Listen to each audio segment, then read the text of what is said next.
Assalamualaikum warahmatullahi wabarakatuh. Perkenalan, nama saya Gunawan, NIM 262111033. Di sini saya bahas tentang budidaya ikan lele terpadu.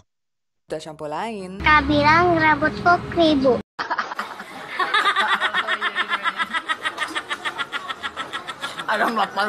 Rambutku kayak sarang tawon.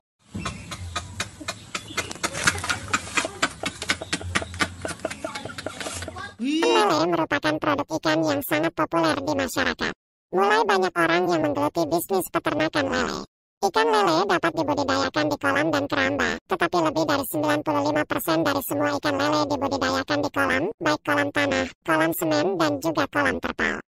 Ikan lele membutuhkan air mengalir untuk pertumbuhan yang baik dengan suhu 26 hingga 30 derajat Celcius adalah suhu optimal, meskipun beberapa pertumbuhan terjadi pada suhu rendah 15 derajat Celcius. Hampir semua wilayah Indonesia cocok untuk beternak ikan lele komersial. Masa depan budidaya ikan lele di Indonesia cukup cerah. Iklim Indonesia sangat ideal untuk budidaya ikan lele karena Indonesia memiliki iklim tropis. Ada tantangan tersendiri pada budidaya ikan lele seperti pasar yang tidak pasti, pengendalian rasa, pengelolaan kualitas air, hewan pengganggu, kesulitan masa panen, pengelolaan penyakit, serta manajemen bau dan pembuangan limbah. Meskipun risikonya tidak terlalu berbeda dengan risiko di perusahaan perikanan lainnya, lebih banyak waktu dan tenaga yang dibutuhkan untuk mengelola produksi ikan lele daripada kebanyakan budidaya ikan lain. Namun pendapatan bisnis ikan lele juga sepadan. Usaha budidaya ikan lele skala kecil dan komersial semakin populer dari hari ke hari. Ada banyak spesies ikan lele yang tersedia. Di antara spesies-spesies tersebut ada yang berukuran sangat besar dan beberapa spesies lebih kecil. Saat ini ikan lele banyak tersedia di pasaran dan kebanyakan orang menyukai ikan ini untuk dikonsumsi. Jumlah ikan lele di habitat alaminya berkurang karena banyak alasan. Kurangnya tempat tinggal alami dan penangkapan ikan dalam jumlah besar merupakan alasan paling umum yang bertanggung jawab mengurangi jumlah spesies lele. Ini bisa menjadi peluang besar karena semakin sedikit ikan lele yang beredar di pasaran maka tingkat permintaan juga akan semakin tinggi. Namun kini masyarakat mulai tertarik dengan budidaya lele dan mendirikan peternakan lele skala besar atau kecil secara komersial. Jika Anda menyukai bisnis budidaya ikan, maka Anda juga bisa memelihara dan membudidayakan ikan lele di kolam sekitar rumah Anda.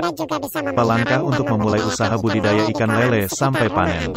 Pemilihan kolam memainkan peran yang sangat penting untuk mempertahankan keberhasilan usaha budidaya ikan lele. Sebelum memilih kolam untuk budidaya ikan lele, ada beberapa hal yang harus Anda perhatikan. Kolam yang dipilih harus bebas dari banjir. Bahan pembuat kolam harus cukup kuat dan bebas dari segala jenis gangguan. Kedalaman air tidak akan lebih dari 4 meter selama musim hujan. Bentuk kolam lonjong lebih baik daripada kolam persegi. Kolam bisa dibangun di area terbuka, sehingga sinar matahari bisa langsung masuk. Kolam bisa dibangun di atas tanah yang kaya akan lempung, yang diisi dengan air tawar murni yang dipompa dari sumur bawah tanah. Kolam berbentuk persegi panjang, masing-masing berukuran rata-rata 10-20 hektar, dibangun di atas tanah dengan membangun tanggul.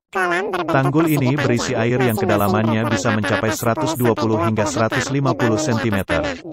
Ikan lele dapat dibudidayakan baik di kolam baru maupun lama. Namun akan lebih baik jika ingin menggunakan kolam baru, maka sebelumnya kolam harus dikondisikan agar tanah sesuai dengan habitat lele, tidak terlalu bau semen atau bahan kimia lainnya dari terpal. Untuk budidaya di kolam yang sudah tua, keringkan kolam dengan sempurna sebelum tebar lele. Singkirkan tanah liat yang berlebihan dan benda-benda berbahaya sebelum ditebar. Kolam juga perlu ditutupi jika digunakan untuk menyimpan bibit ikan kecil untuk pertama kalinya. Menutupi kolam dengan jaring akan menghindarkan ikan dari hewan pengganggu seperti katak dan ular. Bahkan ular juga dianggap lebih berbahaya daripada katak. Isi kolam dengan air tawar dengan kedalaman air 60 hingga 90 cm untuk pertama kalinya. Masukkan bibit ikan kecil 2 atau 3 hari setelah pengisian air di kolam. Ikan lele terkadang dipelihara di tangki aliran, di dalam atau di luar ruangan. Ada juga yang mencoba membesarkan ikan lele di keramba yang ditempatkan di sungai, danau atau waduk. Dan yang sedang tren adalah budidaya ikan lele di kolam terpal. Meskipun beberapa teknik sejenis ini dapat beroperasi, kontribusinya terhadap total produksi ikan lele tidak signifikan. Selain jenis ruang budidaya yang digunakan, praktik budidaya ikan lele di tangki atau ember masih kalah dengan lele yang dipelihara di kolam atau tambak. Itulah sebabnya pakan yang digunakan untuk budidaya lele dalam wadah harus dilengkapi dengan kelebihan vitamin, karena makanan alami yang biasanya ada di kolam tanah mungkin tidak tersedia. Hal ini tentu akan menambah biaya. Lele dimulai dengan seleksi dan perkawinan dari induk yang berkualitas. Lele dewasa pertama kali bertelur pada usia 2 atau 3 tahun. Seekor ikan induk akan bertelur 3.000 hingga 4.000 telur selama rata-rata 12 tahun. Telur yang telah dibuahi dikumpulkan dan ditempatkan di tangki pembenihan yang terkontrol. Setelah 7 hari pada suhu 25 derajat Celcius, telur akan menetas. Bibit ikan ini hidup dari makanan yang disediakan oleh kantung kuning telur. Saat kuning telur habis, ikan mulai berenang dan bisa dipindahkan ke kolam khusus tempat mereka tumbuh menjadi benih. Dengan panjang 10 hingga 15 cm, mereka dipindahkan ke kolam lele dengan rasio sekitar 4.500 ekor per 4.000 meter persegi. Bibit lele juga bisa dibeli dari tempat penetasan. Ada banyak tempat pembenihan yang menghasilkan ikan lele yang berkualitas tinggi, bebas penyakit dan sangat produktif. Bibit lele biasanya berukuran 5 hingga 7 cm. Oleskan obat anti jamur di kolam, setelah 2 atau 3 hari penebaran bibit lele. Ini akan membantu menjaga ikan kecil bebas dari semua jenis penyakit. Pengelolaan kualitas air juga sangat penting untuk produksi lele.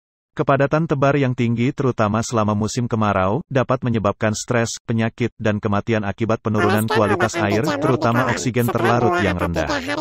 Selama periode kritis, kolam perlu dipantau dan aerasi darurat harus selalu siap jika diperlukan untuk menjaga tingkat oksigen terlarut dalam kisaran yang dapat diterima.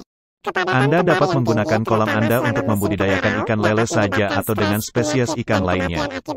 Jika Anda membudidayakan lele dengan ikan lainnya, maka pada tebar paling banyak 2.500 hingga 3.000 ekor pada kolam berukuran 100 x 100 meter. Anda bisa menambah jumlahnya jika